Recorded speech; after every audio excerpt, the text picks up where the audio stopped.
to solve the one. Okay, my bad. But that's okay.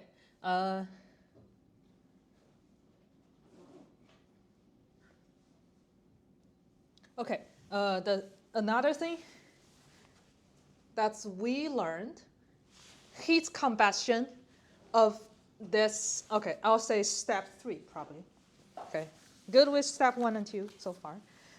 We are go over worksheet 9, question number 6, and we just basically still reading the question, but we did figure out how many moles of compound we have. We're now moving on to the next. Okay.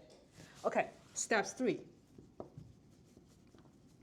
Since I have that much moles, how much heat generated? Let me make sure that I write. Has a heat combustion. So is that Yeah. Q? Okay. So heat combustion. Let me ask what's the letter to be used here? Q, H, S, G. Which one? Q? See, they're per mole. I'll give you another chance. Okay, Q for heat. The unit is joules or Kelvin. No, MC. Specific. Okay, specific heats will be cal per gram or something per gram. Okay, you are very close. So you have just wipe out Q because I told you that the unit is going to be joules or cal. It's not that. Okay, okay. I'll tell you. It's the H.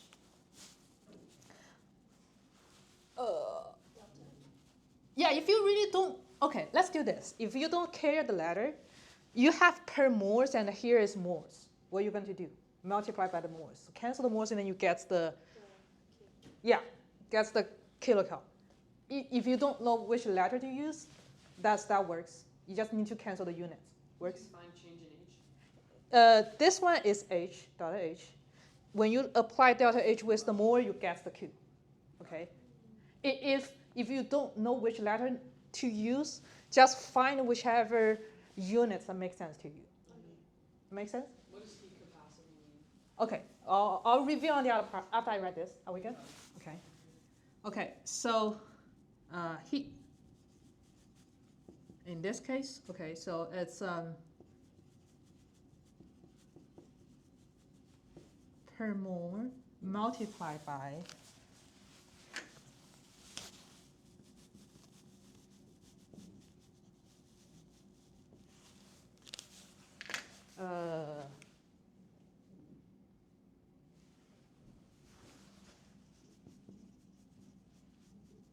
I have this.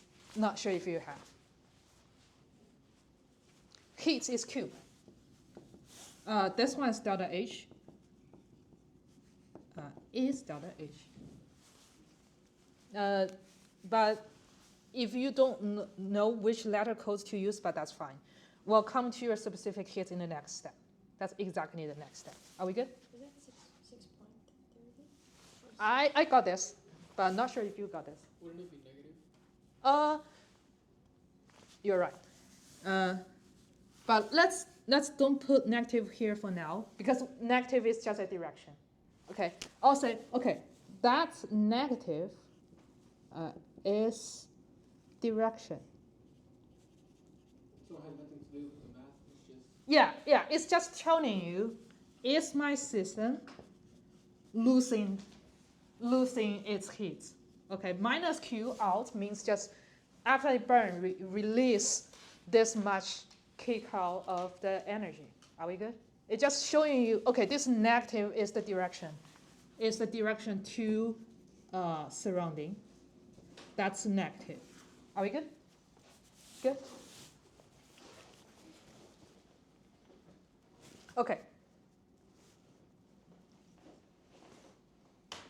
So now Enegos completes combustion in a bomb calorimeter that has a heat capacity. That's come to your part. You're just asking me this, right? So let's do this. Okay. Heat capacity is the capital C. Specific heat is Cp. What's the difference between these two? What's the difference between heat capacity and a specific heat? Okay, specific heat, blah, blah, blah. Okay, it's whatever this C over mass. Okay, this M is mass. You can compare this by their units. Okay, on your given information sheet, I'll show to the as well.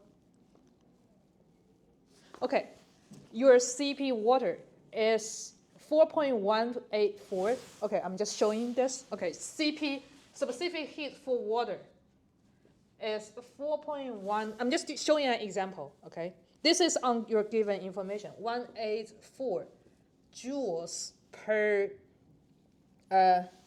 grams Celsius degree. Okay. It equals to heat capacity over mass. That's why in its units there is a gram. Sorry if I can't. Okay. The units of heat capacity is joules per degree, which means change of the heat per degree. Yeah, joules per degree, right? Okay, what's the difference between heat capacity and a specific heat? If I change whatever that much heat by let's say 10 degree, by whatever I increase my own temperature 10 degree, but I'm a human with a lot of mass. I want to know per each gram of whatever my human meets, what's the heat per degree. So it's heat capacity, this capital C is this one, over mass. That's why in its unit you will see a gram, because you're going to divide this by mass. Okay, make sense? Okay, we just review these two terms. Okay, back to the question, which one is asking? Okay, has heat capacity. Okay, heat capacity, which is the capital C. I write joule here, but basically you can convert joule into cal, which you can convert that into kcal. Are we good with that? Good? What is the conversion factor from It's being given. 1 cal is 4.184 joule. So that's the same as Yeah, so 1 cal is 4.184 joule. So when you see kcal, that's basically telling you joules. When you see the units of joules, that's heat. Are we good? Good? Okay. Okay, what's the next step?